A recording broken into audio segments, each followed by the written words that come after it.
Okay, welcome everybody. We're going to be studying today 100a and b in Keter Shem Tov.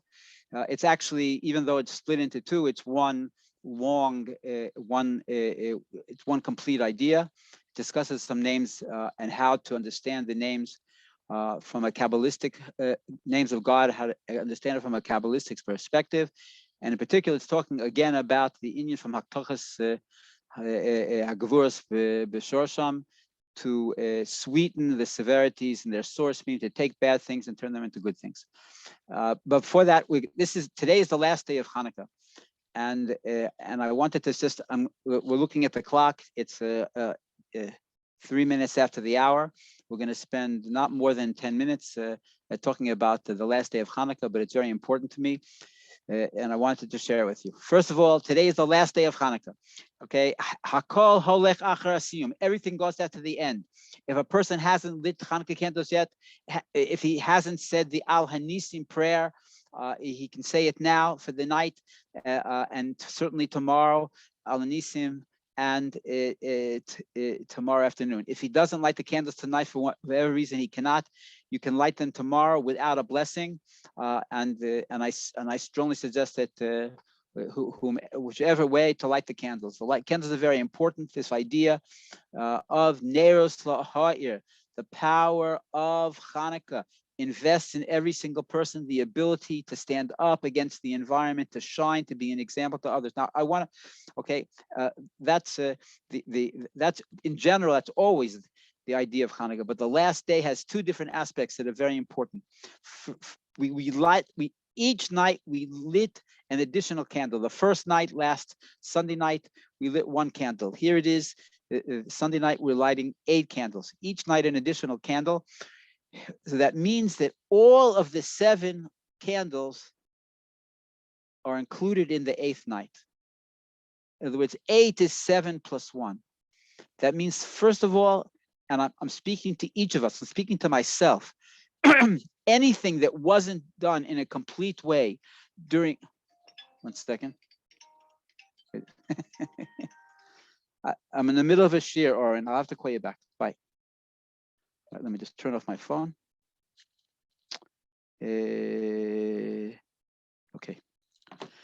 Okay. Anything that wasn't done in a complete way during the last 7 days of Hanukkah, whether on a spiritual level that we missed one of the lightings, or we didn't say one of the prayers, or the Hallel, okay, or on anything that was lacking.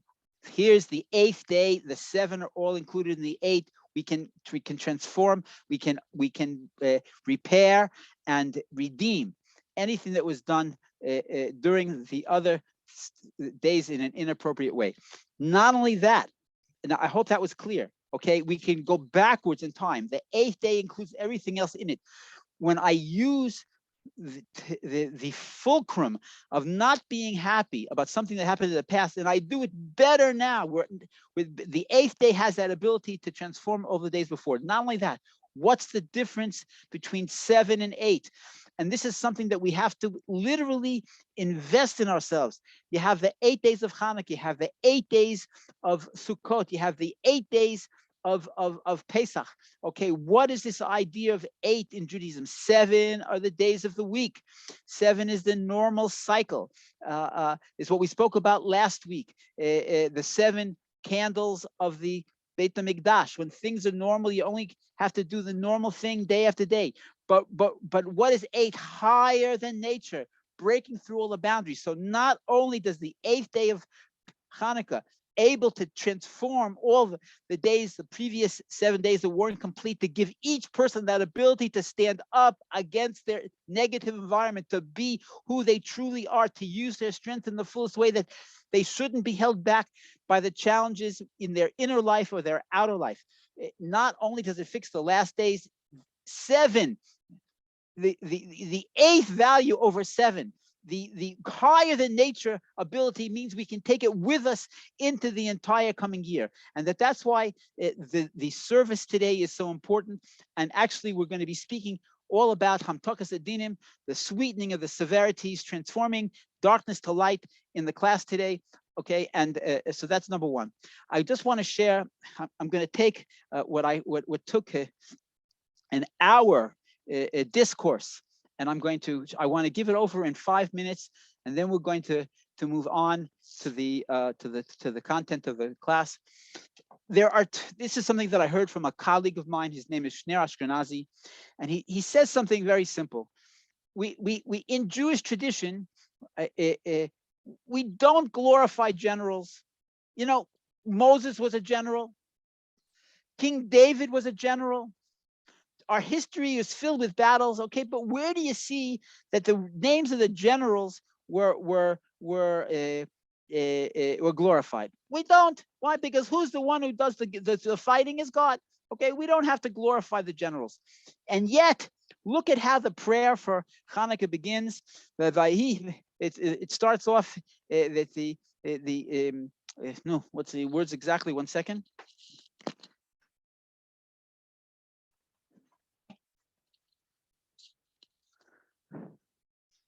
You know, by the way, if there's anybody in the class that doesn't have a prayer book at home, or a chumash, or a Tanya, okay, everybody has to have in their home a prayer book, a chumash of 5 books of Moses, and a Tanya. And if you don't, I will supply them. Okay. Anyway, so for those of us who have just arrived, I want to say, okay, that today's the 8th day of Hanukkah. The 8th day of Hanukkah is the value of 8 over 7. Okay, the first of all, that all the 7 are in the 8, we can fix everything from the previous days. Number 2, 8 is higher than nature. 7 are the days of the week. 7 were the candles in the menorah. 8 means we can break through and take the power of Hanukkah into the entire coming year. What's the power of Hanukkah? That I control my environment. My environment does not control me. Okay, and so now I'm going to share, like I said, something about the Hanukkah that blew me away.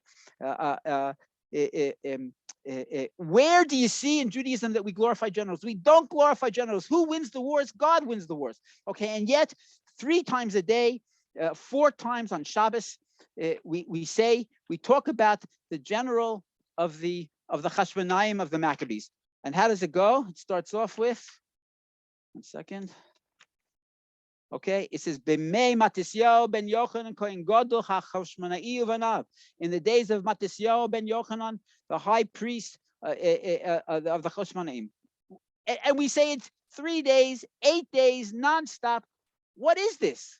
What is this that all of a sudden we're glorifying a general? That's one question. Okay, Judaism is not glorifying generals. Okay, and there are plenty of generals. The second question is, and this is a crucial understanding of the whole idea of Hanukkah.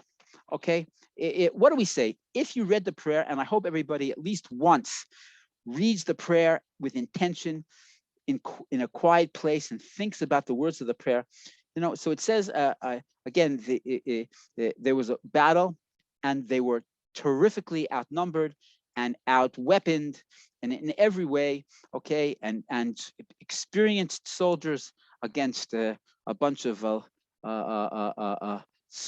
Torah scholars. And so it says, God did this miracle.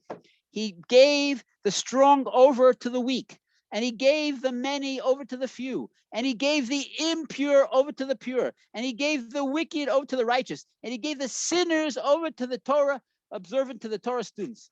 Okay, what's the question here? No, Dara, Ron, okay, Karen, okay, Valerio, Dax. What is the question? What's the question here? Okay, hello, we're talking about a battle. It was a war. Okay, so in a war we thank God because it was the few won out about the many, and it was the weak one against the strong. But what has the war to do with pure, with impure, with sinners, with wicked? What does it to do with the war? What's going on here, right? If you can, okay. And the answer is so much more incredible than the question. There were actually 2 battles going on. The first battle was against the Greeks, right? Who had a trained army, who had garrisons of soldiers, thousands upon thousands of soldiers in the Holy Land. to protect the institutions that they created. Okay. What was the other war?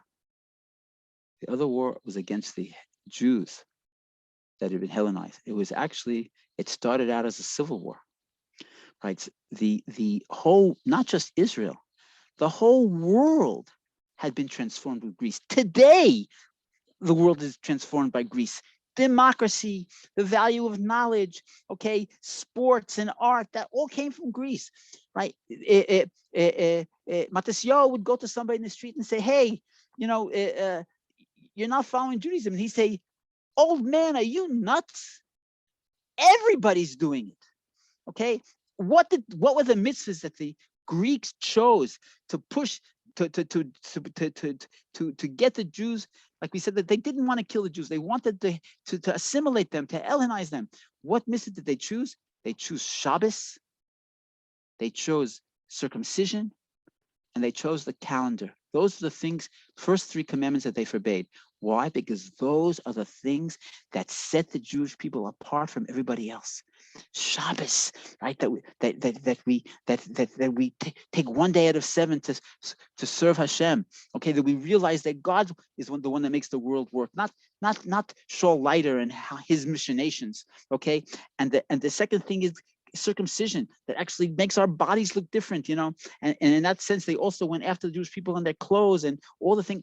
And then the calendar that gives us our own running system, our own way of seeing the world, our own customs and Yom Pagra, special days. Okay, and so when Matisyahu went to the Jewish people and he said, well, come on, let's come back to the fold. They said, are you crazy? So there were actually two wars against the mighty and the strong, and the war against all of the Jewish people, right? That had been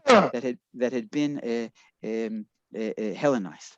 Okay, and that's was his greatness, that he actually won both wars. Okay, and when Jewish people started waking up and they started coming back in the droves, and then it wasn't just the few anymore. They were the mighty, and they ended up taking over the entire Greek army that was stationed in Israel and retook the temple and rebuilt it. That's the idea, okay, and that's why it has those 5 descriptions and not just the 3. And that's why Matisyahu, because he did something that nobody else did, right? He not only overcame the enemy, he brought back his own brothers. I'm going to tell one story. This one story. The chief rabbi of Russia, his name is Beryl Lazar, and I wish I could say he's my friend. He's about 10 years younger than I am. And we're friends, we're colleagues certainly, and friends. He's been to Ascent a couple of times, and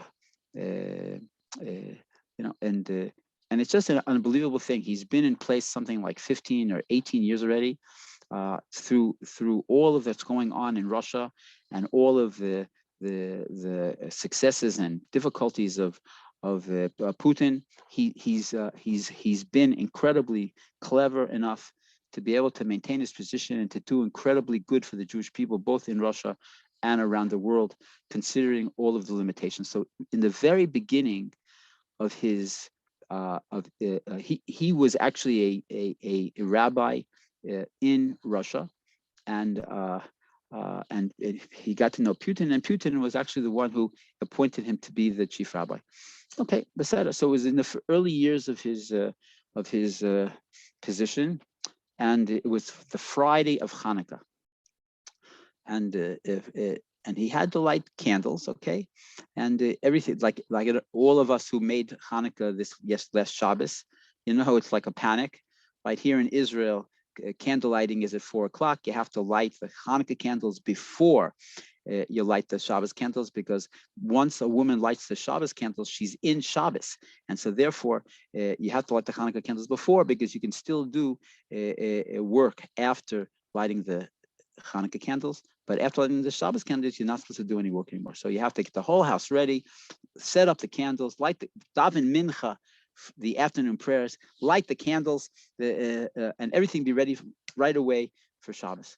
Okay, and so he had the light at 3:30 in the afternoon, and he gets a call from the Kremlin that the secretary of President Putin wants to see him at 12 o'clock. And he explained to the secretary, it's a little bit hard because it's Shabbos Hanukkah, and could he push it off to a different day? And they said, absolutely not. The president wants to see you. It's very important. Please be here by 12 o'clock. And okay, so he says, look, 12 o'clock, I never saw it, but I've been told by many people that rush hour in Moscow is impossible. You can to get across town could take hours. Okay, and so and he didn't want to get stuck in the road after 4 o'clock, and so he double checked and triple checked with the secretary. And the secretary said, "You'll be out of here for sure, by 1 o'clock, not to worry." Okay. Anyway, he gets there early from the appointment, and it turns out that Mr. Putin had some special guests from England, from the Labour Party in England. They were very socialist. There was a bond between them. The meeting was going on and on. The way past, it was already 1 o'clock. And he didn't know what to, and he was afraid he wasn't going to be able to get home. And so he calls his wife and says to please send his Hanukkah menorah to the Kremlin by cab. Okay, and it gets there just at 2 o'clock. As the meeting, the previous meeting from Mr. Putin ended, and he went in to meet with him. Okay, because he saw already that he wasn't going to be able to get home in time for candle lighting and for Shabbos. And so the meeting with Mr. Putin took an hour. Okay, and afterwards he asked if he could please have a place to light his Hanukkah menorah. And they gave him a beautiful room with a mahogany table, okay, and all the privacy and guards at the door and the whole 9 yards. But he said, no, it's not. That's not our custom. Our custom is we have to light in a doorway. I need a table or a chair in the doorway. Okay, and so they got him a table. They put it in the doorway. Okay, and then he says, okay, now I have to light my candles. And there's a rule actually that you can't, whether it's a security rule or it's a fire safety, I don't know, but you're not allowed to light a flame inside the Kremlin. So it's already like 3:20. He has to light at 3:30. Shabbos is at 4 o'clock. Okay, and there's no fire. There's no fire, right? So he made them crazy about the room. Then they're crazy about the doorway, and then he made them crazy about the light, right? And people are running around like crazy people. And they finally, somebody realized 3 stories down in the kitchen, one of the cooks is a smoker. They ran downstairs. They got the lighter from his cigarette lighter. They brought it upstairs, and Rabbi Lazar was able to light the Hanukkah menorah before Shabbos. He stood by the candles for a few minutes, and then he put on his winter coat, his scarf, his gloves, or I guess maybe not gloves because we don't. He probably couldn't use gloves because we don't. It's a custom in by Chassidim not to wear gloves if he can't carry. On Shabbos he can't carry. So no gloves, and he goes out of the building. And who's waiting for him downstairs is the minister of religion, somebody that he knew. Since he's the rabbi of the Jewish community of Russia, he knew the minister of religion. So the minister of religion sees him coming out, puts his coat on, and says, I understand that we detained you, and I understand you have to walk home. It's not according to your honor that you should walk by yourself. I'm going to walk with you. Okay, very nice. They start walking, and then he'll get to the rabbi's home, and he'll take a cab home, whatever. Okay, they start walking, and they're talking about this thing and that thing. Okay, and at some point, it was very unnerving for Rabbi Lazar because of this whole thing that happened. He's making all these demands. He's new on the job, and he asks the minister of religion what he thought about that. He wanted a room, and that he wanted to light in the doorway, and needed a table or a chair, and then he needed to find fire, and everybody was running around like chickens without their heads for all that time. He says, what do you, did I make a fool of myself? What do you think? And the minister of religion looked at him and stood still. And he said, Rabbi Lazar, believe me, there were no lack of people who wanted to take the position of chief rabbi of Russia. Okay, we could have found plenty of people who were much less stringent in their observance than you are. Okay? But we know that a person who's stringent about his observance, who's an action, who's stubborn, who won't be mavater, he won't give in for anything about something he believes in. We know that that person also, that his word will mean something. Okay, and the person who told me the story said that there's, maybe it's not true of the rank and file people in Russia, but within the upper echelon of people in the Russian government, a person's word is everything. And they said that it was specifically because of his of this, that they knew about him, that he wasn't going to give in under any circumstances. That was his value to them as the chief rabbi of Russia. And by his insisting on lighting the candles that right, he just demonstrated again that he was the right person for the job. That's the story. And so what does that mean to each of us? Okay, here we are, the 8th day of Hanukkah, the day when we pack up all of the energy of Hanukkah, the ability to stand up against negative forces of challenges, and to be an example, to be candles that light up the darkness. Okay, here we are, we're ready to move out from the 7, we're in the 8, higher than nature, to take that with us. What's expected of us? What should we be thinking about today? What we believe in, and how we're not going to give in no matter what. We are going to stand firm on our principles and push to the very end. That's the power that each of us invests in ourselves today, okay, of overcoming like we said by Matisyahu, he not only overcame the foreign enemy, he overcame the inner enemy, both enemies, okay, and that's why we glorify him, okay. Each person has that ability to overcome the foreign enemy, the things that are the obstacles outside of us, and the inner enemy, the things that are holding us back from within us, from achieving our goals, okay. That's the 8th day of Hanukkah. And may we all, please God, like I said, I've said it so many times, Hashem should help each of us. The Almighty should help each of us, that we should control our environment not let the environment control us, that we should be able to push past all the obstacles and to fulfill our goals, okay, and to change the world, to transform the world from a place of darkness to a place of light. Okay, thank you very much for that. Any questions? And if not, we're going to start studying Keter Shem Tov. What time is it? I'm sure I'm late. Oh my gosh, it's late. Karen, not one question? Rabbi, I have a question, please. Yes, Levi. In terms of where one should light a menorah, I don't understand why the rabbi felt he had to light his menorah in the Kremlin. I believe that you have to light it where you're sleeping. Okay, but it was Friday afternoon. I understood, but somebody else can do it for you. I've read recently in terms of the rules, somebody else can do it for you if you can't do it yourself, where you're supposed to do it. You're asking if his wife lit the menorah in his house. I'm sure she did. They have sons, right? Either his sons lit, because the verse, the halacha says, ish ubeisai, Levi, the person and the house. Okay, the house needs the menorah. The person needs to light the menorah. So his house had the people lighting the menorah there. He, as a person as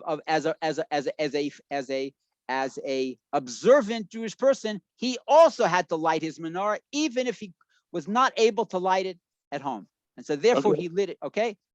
Two things. You're right. There was the ishu beisai in the house. That's the beisai, and in the Kremlin, that was the ish. That was him. Okay. Gotcha. Thank you, Rabbi. Okay, beseder. Okay, there's a. You could. I thought you could ask me another question. There's a. Oh, I'm gonna get carried away. No. All right, let's go. We are everybody. We have the text in English. I hope. Really, I would like everybody's comments about the text. If it's appropriate, if it helps, then tell me, and I'll be much more careful about doing it every week. If it's okay, I'd like to hear people's comments. And by the way, I haven't forgotten what we said 2 weeks ago and last week about the idea of each person here has to consider themselves part of the Secret Service, okay, and to go out and to share the ideas that we study in the class with other people, and to be transforming your environment. Just like you take the trouble to be here, it's so important that some idea that touched you, that you take it and you share it with other people outside, and that way we're going to transform the world. Okay, so here we go. We're in 100 Aleph. And I said before, I want to say that it's actually they only actually answer some of the questions in the first section at the end of the second section. So everybody have patience. It says, Ve'era el Avraham. It's a pasuk in the book of Shemot, the second chapter, the second parsha in the book of Shemot, where actually we're going to read it a month from now. And it says, God sends Moses to tell Pharaoh to let the Jewish people go. And instead of letting them go, Pharaoh says, if you guys have time to come and complain to me, that means that they don't have enough work. I'm not only are we not going to let them go, we're going to stop giving them straw. They have to fulfill the same quota of bricks, but they have to find their own straw. Okay, and that was horrible for the Jewish people. Okay, and they suffered much more than before. And Moses actually went back to God and he said to God, Lama harai, so why did you make it worse for them? Okay, why did you send me? God, you know everything that's going to happen. Why did you make it worse for them? And God's answer was, he says, Vayera el Avram, I showed myself to Avraham, to Yitzchak, and to Yaakov. My name of Kel Shaddai, of Kel Shaddai. There are 7 names of God that we don't erase. Okay, each of those names, just like Shaul Leiter, but there are 11 people in the world that call me father, right? there are a few dozen people that call me grandfather, right? And there are some people call me rabbi, and there are some people that call me husband. One person that calls me husband. Okay, and I have all these different names. Each of those names reflects a different part of myself that I share with other people. The same way with God, there are 7 names of God that are connected to the 7 midot, the 7 emotional attributes. When we spoke about it before, there are 10 sfirot, just the way that God deals with the world through intellect and emotions. Each person, so he can understand how God works, has intellect and emotions. The 7 names of God that are not erased. You see, since you're not supposed to erase them, you're not supposed to pronounce them without any need. So I really can't even go over the 7 names, but they're the name of 4 letters. They're the name for Adni, for master, Kel, Shakai, Elokim, Tzvakot, and Ekya. I think those are the 7, right? And Kel. Okay, those are the 7 names. Okay, you can look it up in. I know it's in Hebrew in the internet. You can look it up in English. If you just put in the 7 names of God that you're forbidden to erase, something should come up. Okay, so here in the verse it says, so when God is answering Moses, why did he make it worse for the Jewish people? God says that the names of Kel, Aleph Lamed, which is God's name of kindness, and Shakai, Shin Daled Yud, which is one of God's names of power. Okay, in other words, this dichotomy, kindness and power. Okay, that those are the names that I gave them, but I did not reveal to them my name of infiniteness, my name of Yud and Hey and Vav and Hey, that's connected to the idea of Hoveh, Haya, Hoveh, V'yeh, past, present, and future. God's power that's beyond all worlds. Okay, he only gave them the 2 names of God, the name of God that goes on kindness, and the name of God that goes on power. Okay. Now this is what the Baal Shem Tov said. He says, Devarim Neira. Okay, remember, it's a very Kabbalistic, probably more Kabbalistic than we've ever had till now. He says, the Baal Shem Tov taught that the student said, Devarim Noraim, that we were taught awesome things, the Indian mituk dinim, of how to sweeten the severities. Every person is faced with severities. What is this business of severities? Who needs problems? Okay, but that's exactly the point. Every single physical thing in the world has a spark of divinity in it. Okay, and the bigger the problem, the bigger the spark of divinity, because the highest things fall the farthest away from the tree, right? Okay, and so the more difficult it is, the bigger the spark, the more powerful the spark. And that when a person sweetens the severity, when he takes that negative situation and he transforms it into something good, okay, then he's revealing that spark of divinity and taking it out of exile and transforming the world. Now, we spoke, this is already, we had perhaps 4 or 5 different classes about this idea of sweetening severities. What's the first thing about sweetening severity? You have when the going gets tough, the tough get going. The first thing is you have a problem, jump in, find a solution, right? Find a solution that's an appropriate solution. Find a solution that's a fair and just and moral solution. That's the first thing, okay? Okay, so there are sometimes when things we can't handle that. In one of the classes we learned that the Baal Shem Tov was saying, what do you do? The first thing is, if you will take that situation and you'll think of something positive that can come out of it, even if it's the worst situation, you'll meditate about something positive in it, right? And even no matter how difficult it is, you'll say, this is from God. Like we said before, remember, Gam Zula Toiva, this is also for the good, right? If a person will, in the face of this incredible obstacle and challenge, will see it in a positive way, will focus on the positive aspects, will not let it get him down, will realize it's all from Hashem, that itself transforms in an inner way that negative thing into something positive. Now he's going to say something else, something according to Kabbalah. And again, just like we said, how did the Baal Shem Tov see evil? You know, just like there's a spark in an apple, and when I eat the apple because I want that energy to be able to serve God a little bit better, I'm taking the spark out of exile in that apple and I'm bringing it back to its source. It's the same thing with evil, no less. Right? When I take that evil situation and either I transform it through action or I transform it through how I perceive it, attitude, okay, or and I don't let it get me down, right? Because the next minute we can transform that negative situation of a person who realizes that God's in charge. He's understanding there's going to be a way to transform it at the right time. And if none of those things work, he's going to discuss here another level. So he says another way to do it, a way of Kabbalistic way. So this is what he says, back inside.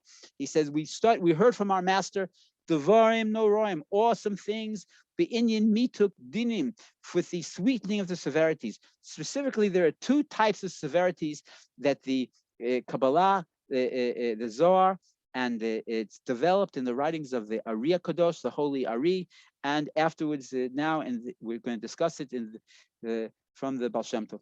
The idea of shach and par. So what's shach?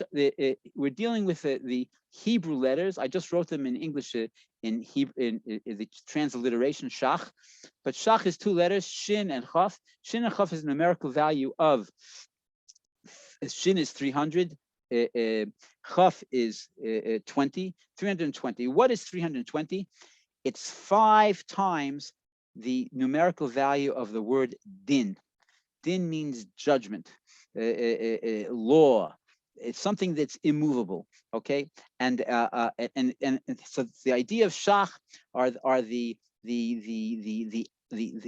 aspects in the world of dinim, of limitation that comes from on high.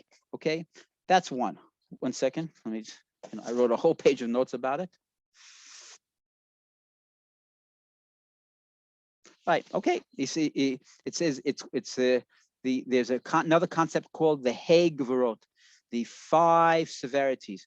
That again, we said there are 7 emotional attributes. The first one is kindness. The second one is judgment. The word for the name of God for judgment is Elokim. Elokim, the same numerical value of the word for nature. You can't, the things that don't that don't change, that are immutable rules of the creation. Okay, and how many letters in the word Elokim? There are 5 letters. Just like there are 5 times the word for judgment in the number 320. Okay, and it has to do. 1 second.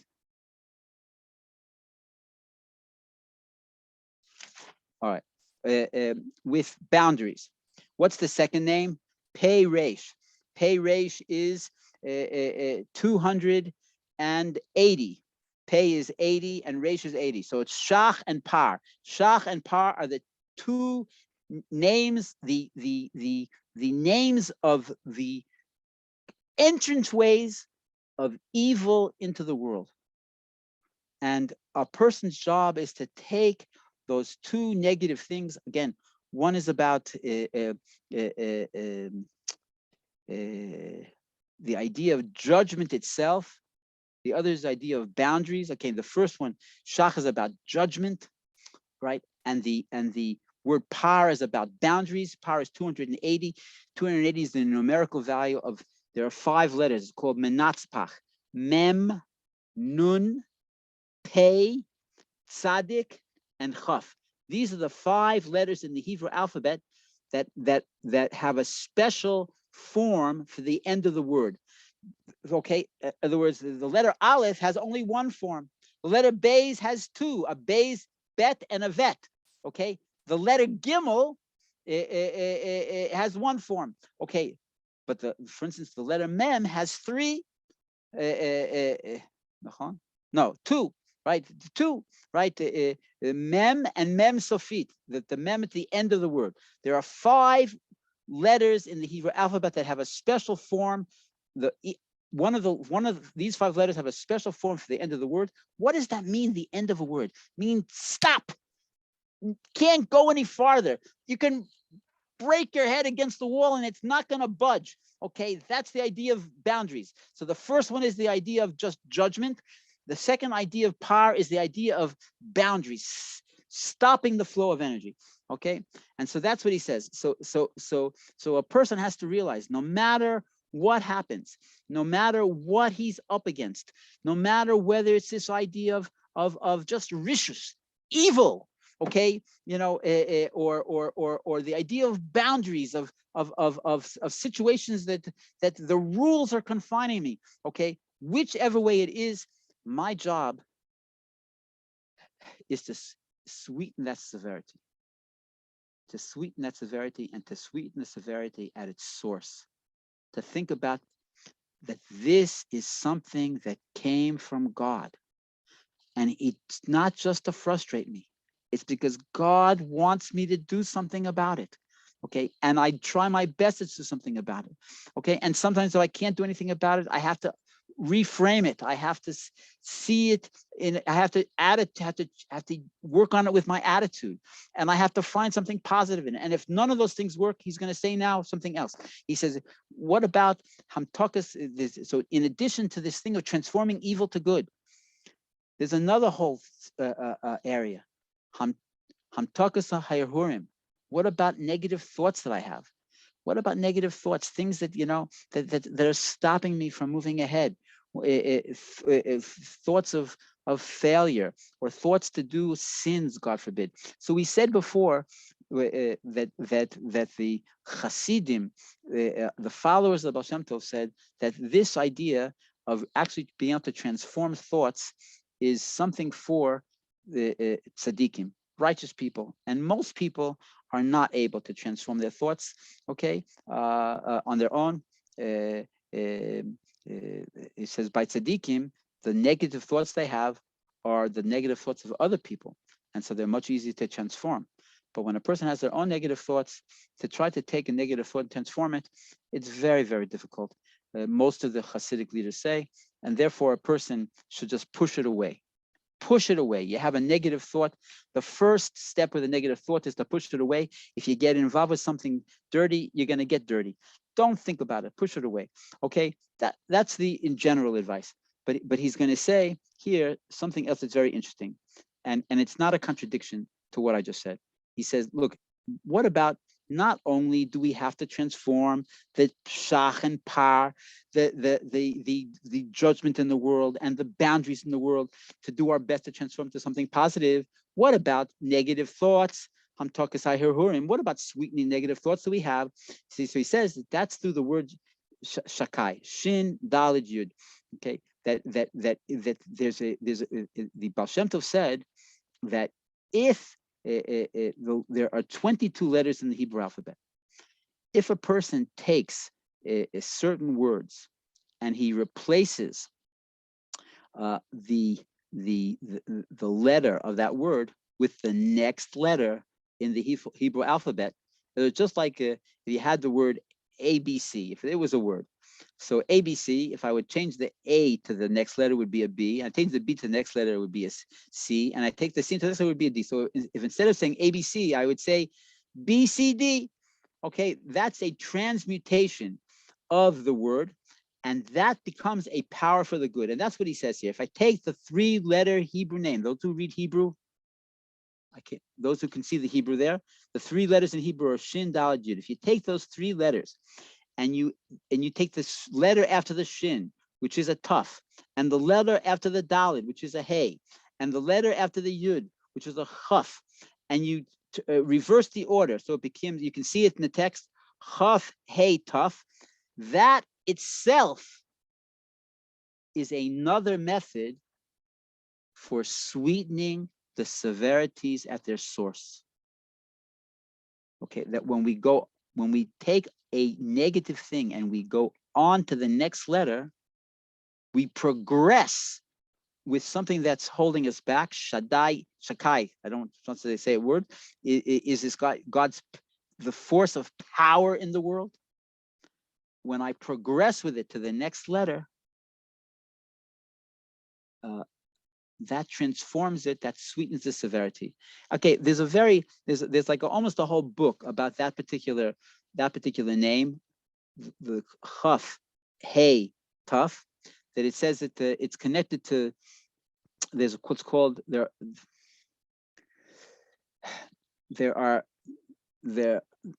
going to say it, and we're going to say it. What time is it?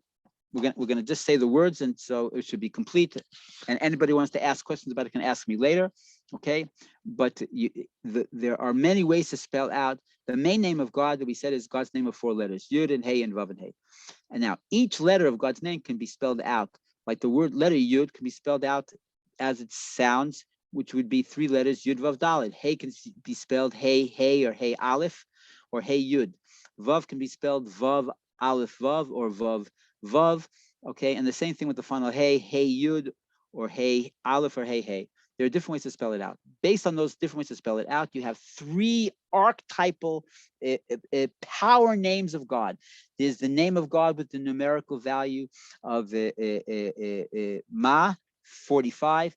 The archetypal name of God with the numerical value of Ban 52. There's the archetypal name of God with the name of Sag 63, and there's the archetypal God of name of Ab 72. Now, in terms of the name of 72, that's the most powerful of all the names. That's the highest level of these 4 hidden names. By the way, this is discussed. If anyone is interested, I can tell you where it's discussed in English. I will put it. We'll put it in the group. Okay, we'll put it in the group. We'll put an article about it in the group tomorrow, not tonight, but tomorrow. Anybody's interested. So the highest power name is Ab is 72. And where did the 72 is 72 3-letter names that they said this particular name of Chaf, Hey, Tuf was the name that Moses used to kill the Egyptian in the beginning of the first parsha of the book of Shmos. In other words, Moses was the prince of Egypt. He saw a Egyptian hitting a Jew. He looked backwards and forwards. He looked in his past, in his future, to see if there was anybody reputable would be descended from him, and he saw that there wasn't anybody, and he used this name of God, Chaf and a Hey and a Taf, to take his life. Okay, that's how powerful it is. And where does it come from? That in the song of the sea that the Jewish people sang when God did the great miracle of splitting the sea and killing all of their enemies. There are 3 verses in the 14th chapter, the 19th verse, the 20th verse, and the 21st verse. You can look it up yourselves. Again, it's the 14th chapter of the second book of the Torah, the book of Shemot of Exodus, the 19th and 20th and 21st verses. Each of those verses has 72 letters in it.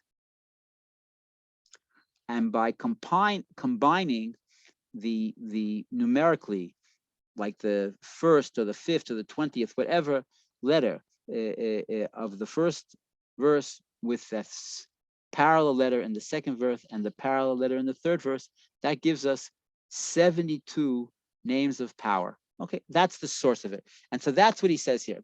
If you tried acting and it didn't help, and you tried attitude and it didn't help, and you tried finding positive things in this negative situation, and even that didn't help, then he's suggesting that you think in your head the 3 letters Shin and Dalet and Yud, and you think in your head the next letter in the Hebrew alphabet, and you reverse it from front to back, right, which would be Chaf and Hey and Taf, and that will on some level help to sweeten the severities. I'm not exactly suggesting that everybody do it. I'm teaching you what it says here in the Keter Shem Tov. And then he continues, V'gam Shem Havaya Bechiluch Chavav. And the same thing with God's name of 4 letters, Yud and Hey and Vav and Hey, with Bechiluch Chavav. Now, again,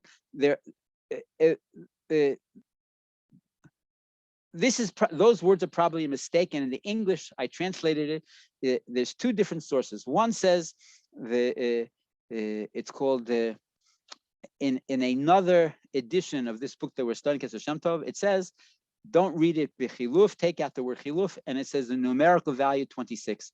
That the numerical value of God's name of 4 letters is 26. Yud is 10, Hey is 5, Vav is 6, and Hey is 5. 2 times 5 is 10, and 10 is 20, and 6 is 26. Okay, the number 26 itself has a power because it's the hidden part of God's name, Yud and Hey and Vav and Hey. The revealed part are the 4 letters. I hope everybody's heads are not spinning. I hope you understand. The revealed part of God's name of 4 letters is the letters themselves, Yud and Hey and Vav and Hey. The hidden part, what's called the Acharayim, the hidden part, right, the behind part, right, is the numerical value. And that according to, there is a perspective that says that you can, by focusing on the numerical value of God's name of 26, that also transforms negative to positive. Now, there's another source. It's called Torah Baal Shem Tov, and it's the teachings of the Baal Shem Tov divided by the portion of the week, and it was also collected by his students, just the way that the book that we're reading now, Keter Shem Tov. So they say there that it's actually missing. They say it don't change the word transmuted to 26. Change it to it say the numerical value of 26. The other edition says, what time is it? Oh my gosh. Okay, it says bechiluf chuzu. Now, what's chuzu? Again, if you take the 4 letters of God's name, for those people who read Hebrew, this is easy. For the people who don't read Hebrew, you're going to think I'm making fairy tales here. But if you can understand Hebrew, again, picture the letter Yud and Hey and Vav and Hey. What's the letter after Yud? Okay, is a Chaf. What's the letter after Hey? Is a Vav. What's the letter after the Vav? Is a Zayin. And what's the letter after the final Hey? Is a Vav. And so what are those four letters? Chuzu. Chaf Vav Zayin Vav. Right? So what's the intention here? Right? That if things are going poorly, if none of the other systems work, you look the situation in the face and you say, Chuzu. Chuzu is Chaf Vav, 26, Zu. This is 26. This is 26. This is 26. Everything in the world is 26, is God revealing himself in a hidden way. And if I see it, everything in the world is God revealing himself in a hidden way, and that God knows what he's doing, and I have to roll with the punches, I have to take the situation and make the best out of it, that itself transforms the negative to something positive. Okay, we have, yes? All of my friends, does anybody have a question on that? Yes, I do. What? Who spoke up? Speak up. It's Karen. I have a question, but I heard somebody else's voice also. I don't want to take somebody's turn. You go ahead. I'll go after you. You know what? The truth is, we have five. Wait 1 second. We have 5 more minutes. I want to try to, I was told by somebody in the class that it's very impolite when I keep people past the hour. Let's just do the next. Let's do the next piece. Okay. It's a little bit more interesting. Don't forget your question, and I'll stay on the line as long as needed to answer the questions. Okay. But let's just do the next because it's connected. Okay. Please. Is that Karen and Dara? Do you agree? Yes, fine. Okay, fine. So we're moving to the, I can't see the Hebrew, but again, you have the English in the notes. Wait, Reba Rivka, do they have the English in the notes? Mrs. Dominitz. Yep, yes, it's all there. There's the 2 pieces in Hebrew and below it the translation. Oh, you did it on the page. Okay, thank you very much. Everybody can see it. I can, it's very small on my screen, and I want to be, even though I can't see anybody's faces, not one face except mine. But I'm keeping my gallery open in case anybody wants to say hello. But I can't see the thing. Let's continue. So we said before, again, he gave this idea. First was the idea of elevating the sparks that have fallen into difficulties, shach and par, the judgment and limitations as we describe them, okay, and not being fazed by difficulties, that we have the ability to transform it, whether by overcoming the difficulty itself, by thinking positive things about it, or even by doing Kabbalistic permutations. Oh, that's the word, permutations. I wrote transmutations. I meant permutations. Kabbalistic permutations of the words. And I think that the idea of Yud Ke Vav Ke, Yud and Hey and Vav and Hey, transforming it into Chaf Vav Zu. Everything is God. Everything is God. That's how you have to look at the world. No matter what happens, everything is God, and that God knows what He's doing, and He wants me to transform it, and I just have to push ahead. Okay, now let's continue. So he says, when there are certain times when there's a joy in the world, and you know what? There are certain times when there's negative things going on in the world, right? And there's certain times when there's empathetic or compassionate things going on in the world. We live in a world of change, okay? And just like we started by saying that God says, Va'era el Avram, Yitzchak and Yaakov. Sometimes the power of Abraham shines, sometimes, which is kindness and giving. And sometimes the power of Yitzchak shines, which is judgment. Yitzchak didn't leave Israel. Yitzchak was going to be offered on the altar on Mount Sinai. Okay, sometimes it's the power of Yaakov. Yaakov is compassion and empathy. Okay, and so he says, so that and that's what he says. So sometimes when the happiness is in the world, he midis of Ram, Isha Chesed. That's the attribute of Abraham, the man of goodness. Or sometimes we said like Yitzchak, or sometimes we said like Abraham. That's the first verse of the last thing. And a person has to know. 1 second. All right.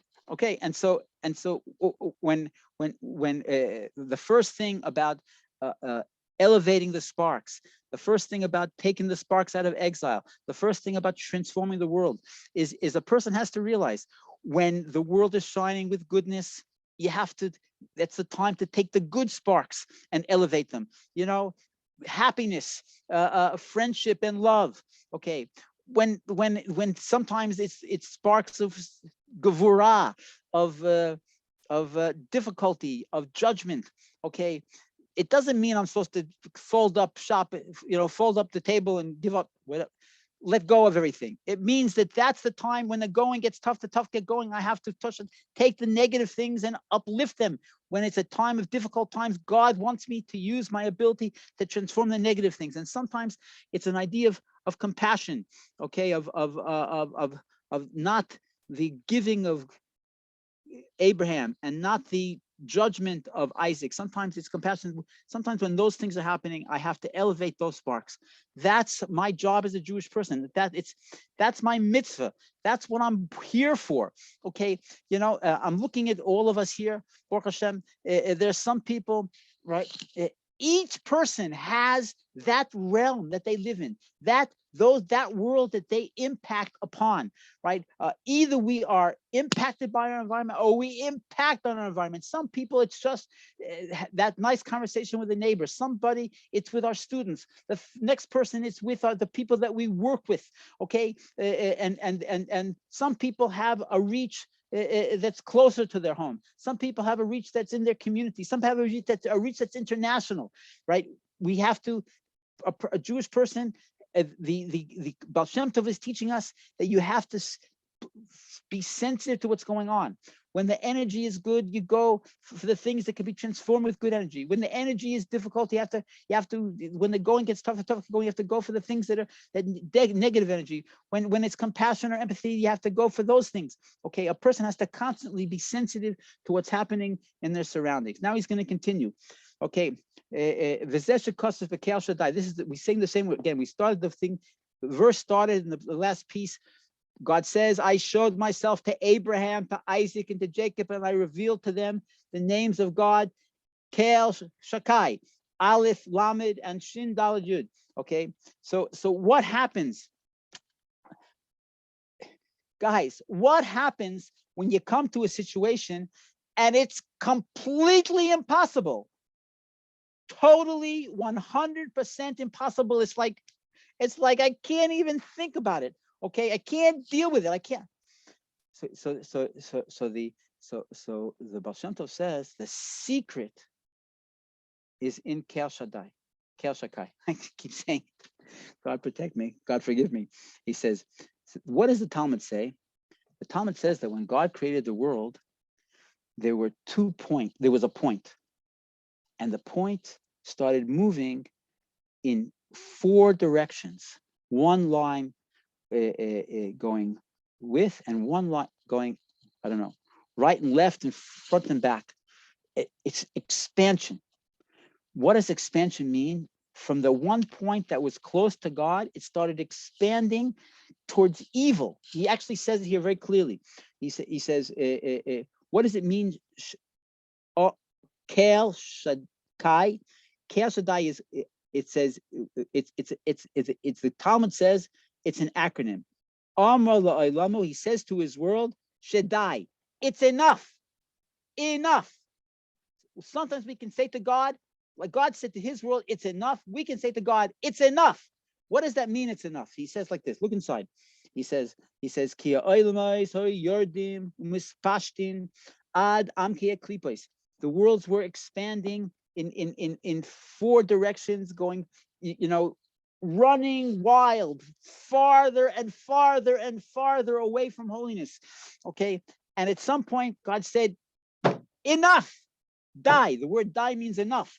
Then that's, again, shed, die. The word Shakai, the name of God, one of these 7 names that we can't erase. What does the Talmud say it means? It means that God said, shed, die. It's enough. What does it mean it's enough? It's enough means that God didn't let. If he just would have let, I think even in science, it says, I don't know anything about science, but in science, it says that the world just keeps expanding. Okay. So we say that God stopped the expansion. Maybe he slowed it down. Maybe he stopped, I'm not sure how to relate that to this, that scientists say that the world is expanding. The point was that the world was expanding to a point of no return, total evil, where the good will be totally subjugated by the evil. And God said, no, enough, right? See, that's what look inside. They said that, again, in the English and the Hebrew, it says, what is this Kel Shakai? Sha'amal Olam Dai, that he said to his world, enough, right? The worlds were spreading out to the depths of the klipot, of the negative energy. Good was going to be completely sublimated to evil. There was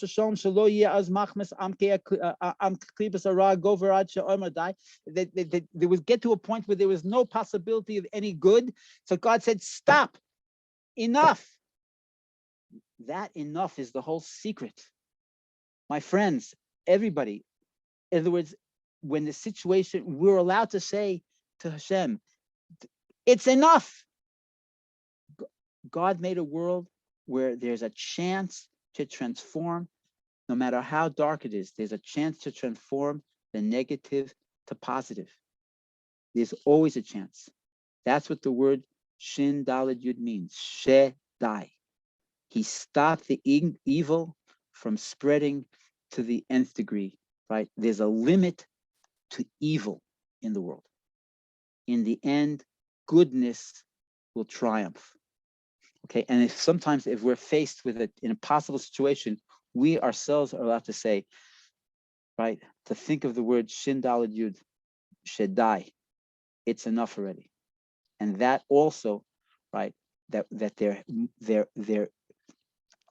will always be a way for good to overcome evil. That's the secret of the word Shedai. Okay, that's what he says.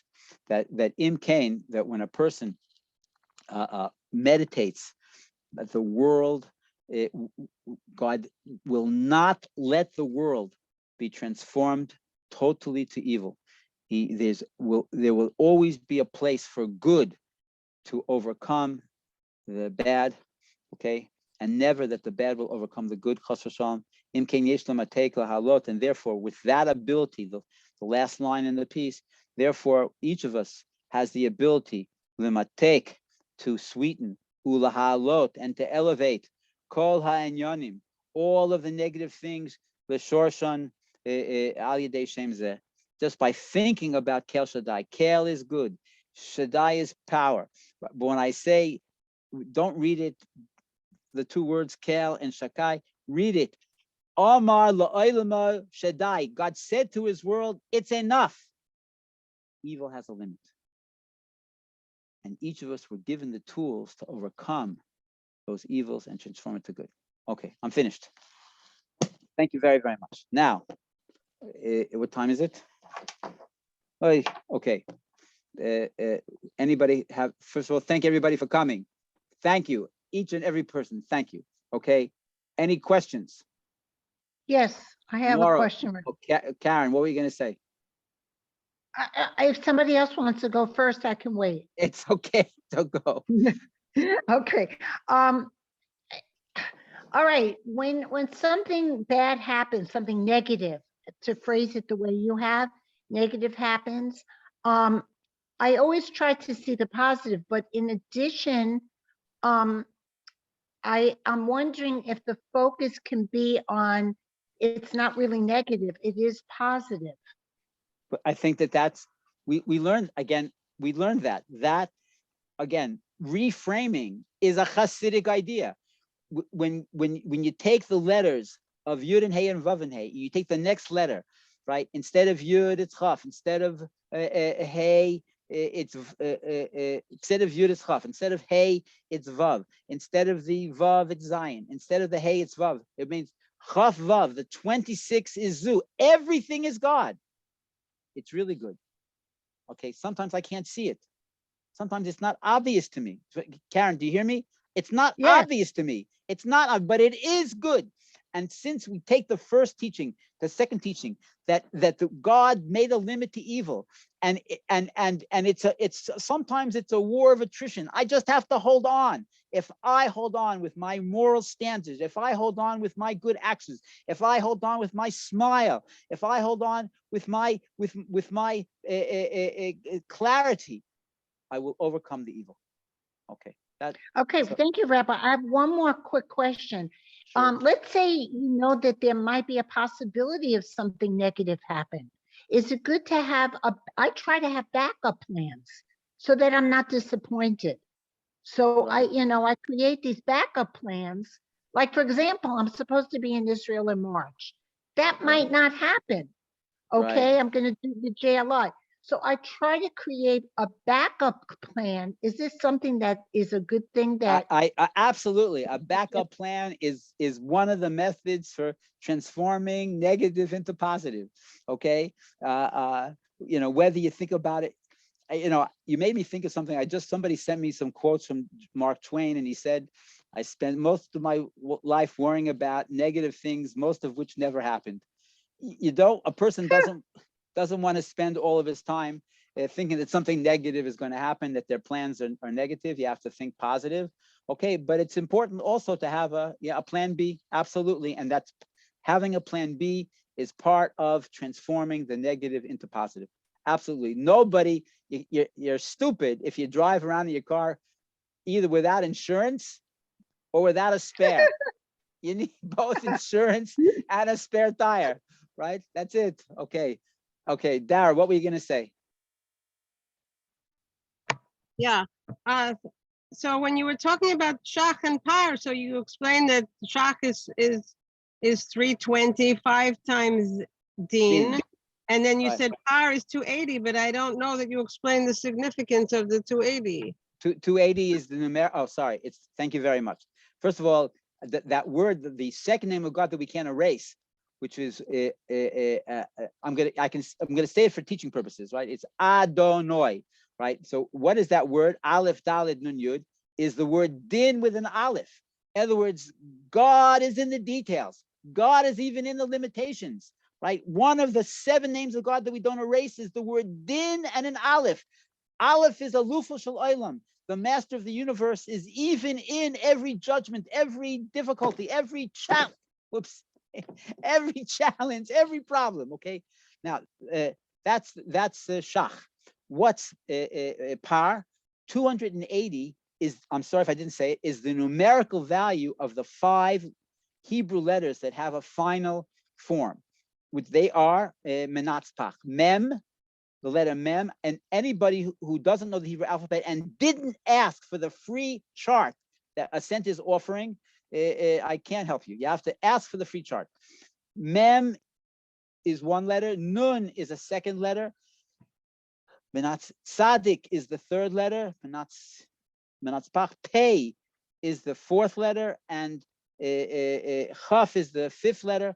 The numerical value of those 4 letters, in other words, Mem is 40. Nun is 50. 40 and 50 is 90. Tzadik is 90. That's 180. Excuse me. Menatzpach Pei. So 180 and 80 is 260, and the last letter is 20 is 280.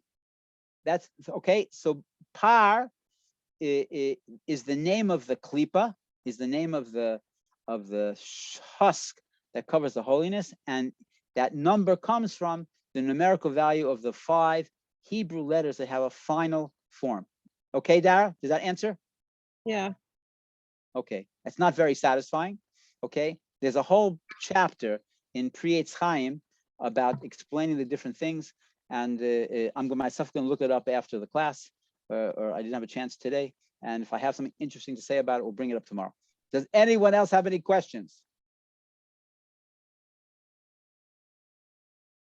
Okay, but again, I want to say that the class, it's not class. It's you guys giving me a chance to share with some good friends, and I really appreciate everybody who came.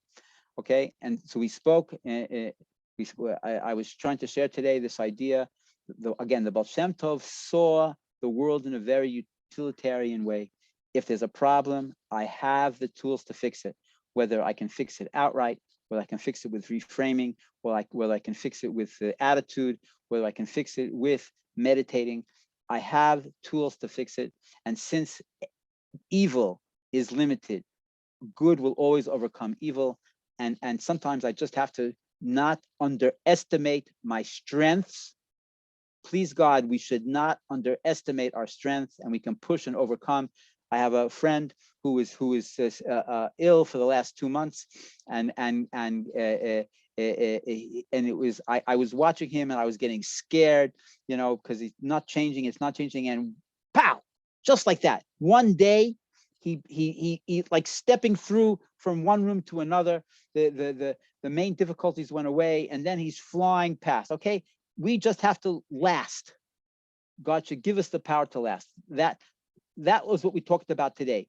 Shaddai, God says, evil was given a limit, right? And we can overcome it, right? If we use the tools that he gave us. Sometimes the tools are just waiting and thinking about it and overcoming it. Now, and that I want to connect that again with the last day of Hanukkah, because the Maccabees were faced by an impossible situation, and they didn't give in.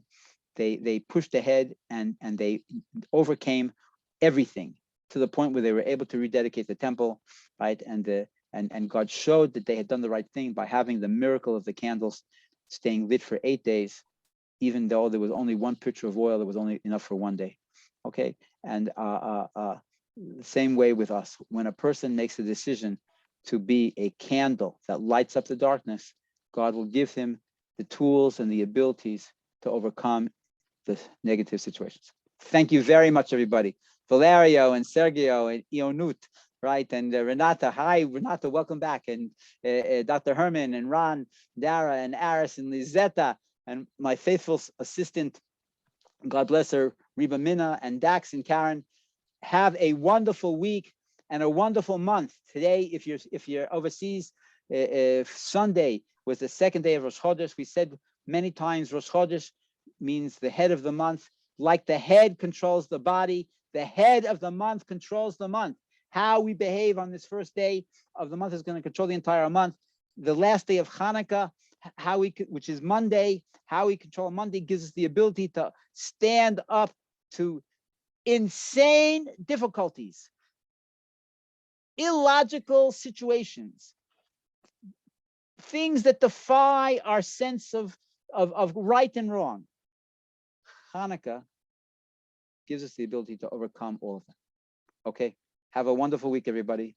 Okay, if you want your chart, write us in the group. If you want a Hebrew Siddur, a English Hebrew, I only have English and Hebrew Siddur, or a Chumash or a Tanya, let us know. We will supply it. What else? My blessings to everybody. Bye. Amen. Thank you very much indeed. Bye-bye.